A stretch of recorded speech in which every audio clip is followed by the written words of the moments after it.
Collins at the 92nd Street Y, and read with Allen Ginsberg at New York City's St. Mark's Church, Billy Collins at the at Bowery Poetry Club, and local poets at the Mill River General Store.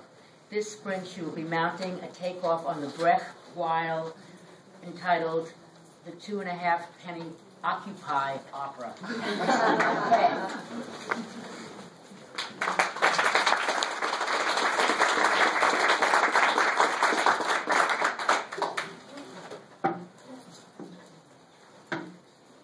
"65 is a speed trap.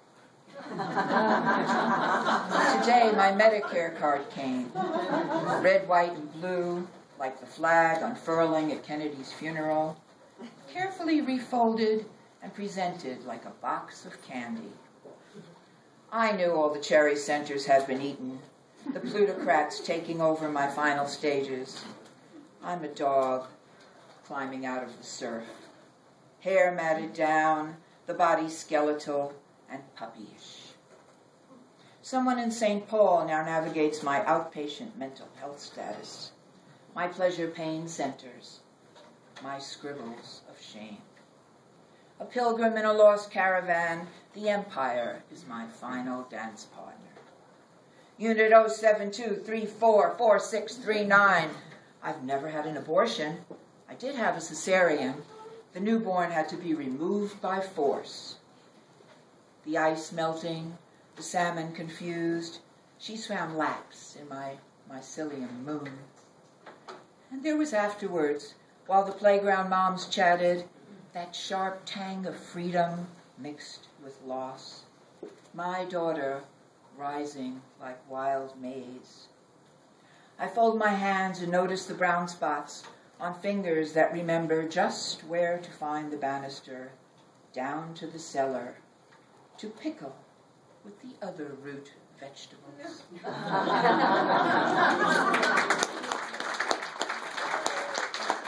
afternoon, everybody, and thanks for waiting for me.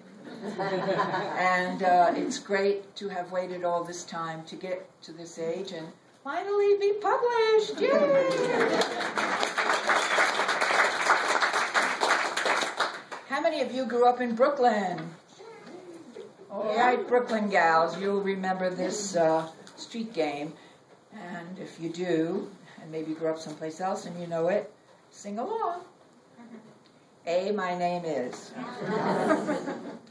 A, my name is Alice, and my husband's name is Al. We come from Alabama, and we sell apples.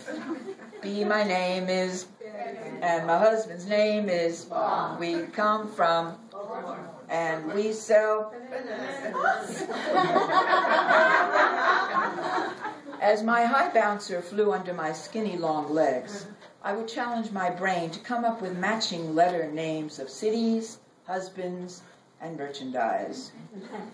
The aim of the game was to go from A to Z with your chant without losing control of the ball while continuing to rocket kick without stopping in between the letters. You had to recite 26 little operettas. The first girl to get to Z was the winner.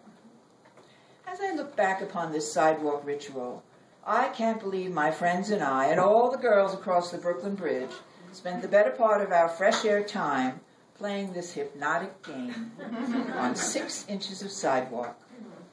I now see it as a pre-feminist role-playing, focused on creating women's destiny by naming a man with whom she's attached alliteratively. I had a man, a husband, a city, and a job. That was my future. Mantraed into my head, bouncing that pink rubber ball. Hey, my name is Alice. We were all being trained to stand by our man, selling guitars, hats, ice, jam, and kettles. And it all sounded so cozy and comfortable. The only redeeming feature of the game was that I got to learn a little bit of geography. I could name places to live and sell from Antarctica to Zanzibar. I also was a real hussy. One day I'd be married to Jean, and the next day I'd be married to George or Jerry. My whole life was wrapped up in this little ditty. I wouldn't go off to college. I wouldn't dance on the tables in Spain. I wouldn't read poetry with Allen Ginsberg.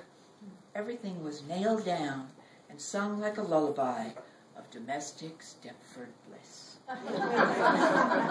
Goody girls of the 50s were purred into passivity by their culture, bounced into risk aversion, conformity, and deferred to males for a sense of identity. I suppose the boys weren't getting any better deal, but they weren't kicking and twirling and modeling marriage as performance sidewalk art. They were off getting dirty, playing ball or cowboys and Indians. Well, that's another essay. Boys were swirling and diving into life, being loud and free. We never moved from our slab, never sweated or petted our imaginary mates, never divorced or disagreed, never sold the shop, set the house on fire, and had an affair with the kettle salesman. Thank goodness the 60s were in the wings.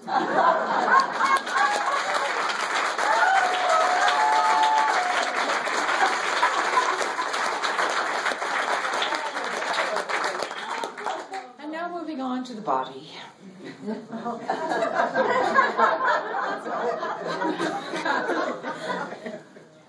Like a waterfall. My breasts point down now. The cabbage shapes release muscle, fat, glands. Nipples point south toward Mother Earth. Once on a high wire, they stood 100 feet tall, grown in proud pots, and pleasure in catching gold rings, racing nude on merry-go-rounds. Now I bury all the brass rings in a drawer with photographs of Quebec, 8 tracks, and old love poems. The horse paint is chipped, giant eye a cracked snowball. I'm not planning to hoist my areolas or sandpan them with floating gel. I am a waterfall, a torrent of sodden regrets and limp causes. My breasts no longer float desire. In a series of breakers they crash, their tangled luxury in eternity.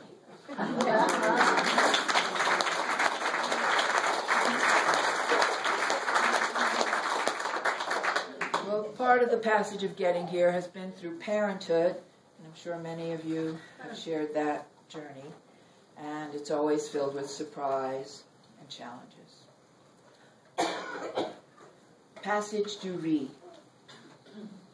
You appear, daughter, at my door with a silver ball embedded in your chin, closer to your lower lip, androgyny's new savage portal. I calmly assess the amulet as you offer to make eggs. Globus is the pleasure dome heralding your late adolescence. A lost comet come home, irritating flesh, pleasure pain, impaling gum, sinews, tributaries, screwed through to the inner fire. When you kiss, hearing the song of Circe calling, wet lips and tongue stilettoed, a silver mine spilling sparks. This shiny globe reflects all that stand before it, images of us gawking, taking in your mannish form. Dylan hair, black suspenders, flatbread chest, and squared-off hips. The whole universe of love and regret. You serve the eggs garnished with cheese, cumin, and hot sauce. Hot sauce on everything. Like a fire eater downing a poker. And this last poem is dedicated to my vegetarian husband. Birds, bees, and wild semen.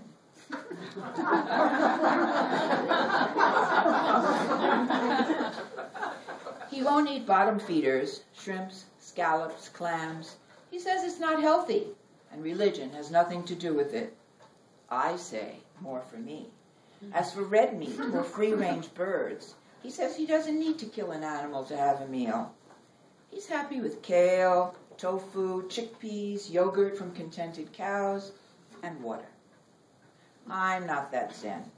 I'll eat anything that tempts me, anchovies on matzah, frog's legs on a bun. I have no righteous reasons to turn down fries, fructose, or fajitas. I love to crack a lobster open and suck out the juices from red claws. Give me my fin and hattie, blackened mahi-mahi, stuffed rock Cornish hen. And then you kiss me. Swirl your tongue in my mouth, lounging on ocean bed crawlers, scraps of fowl and hoof-legged lamb. Tangled in our wet throng, you lean into me and taste the forbidden, the unsavory, the agribusiness of death and poor husbandry. Crowded pens, feathers flying, my moist and warm cove, the enemy you embrace. The dreaded morsels of sustainable love.